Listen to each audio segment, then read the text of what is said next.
గుజరాత్లో అఖిల భారత కాంగ్రెస్ కమిటీ 84వ సమావేశం భారీ ఉత్సాహంతో ముగిసింది. గతంలో ఎన్నడూ లేని విధంగా బీజేపీ గడ్డపై ఈ స్థాయి సమావేశం పెట్టడం ద్వారా కాంగ్రెస్ పార్టీ మోదీని ప్రత్యక్షంగా టార్గెట్ చేస్తోందని భావిస్తున్నారు. ఈ సమావేశానికి పార్టీ అగ్రనేతలు రాహుల్ గాంధీ, మల్లికార్జున ఖర్గే, సోనియా గాంధీతో పాటుగా దాదాపు 2,000 మందికి పైగా నేతలు హాజరయ్యారు. ప్రధానంగా పార్టీ పునర్వ్యవస్థీకరణ, రాబోయే ఎన్నికల వ్యూహాలపై చర్చ జరిగింది. ఈ సందర్భంగా సర్దార్ పటేల్ను బీజేపీ ఎలా ఓన్ చేసుకుందో కాంగ్రెస్ నేతలు అదే ఉత్సాహంతో కాంగ్రెస్ వారసత్వాన్ని రీక్లెయిమ్ చేయబోతున్నారు. పటేల్, గాంధీ, నెహ్రూ వారసులు మేమే అని మరోసారి బలంగా చెప్తున్నారు. 30 ఏళ్లుగా గెలుపు చూడని గుజరాత్ నుంచి కొత్త ప్రణాళికను మొదలు పెడుతూ కాంగ్రెస్ నాయకత్వం మెరుగైన వ్యూహాలతో ముందుకు సాగుతోంది. జిల్లా స్థాయిలో పార్టీ సంస్థాగత బలోపేతంపై ఈ సమావేశంలో ప్రత్యేకంగా దృష్టి పెట్టారు.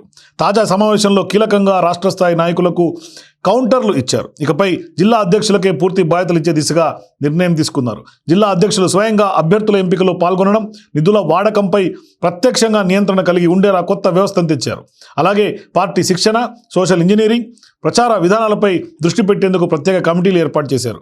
మొత్తంగా ఈ సమావేశం ద్వారా కాంగ్రెస్ పార్టీ నేతలు పార్టీ పునర్జీవానికి బలమైన బాట వేసినట్లు కనిపిస్తోంది.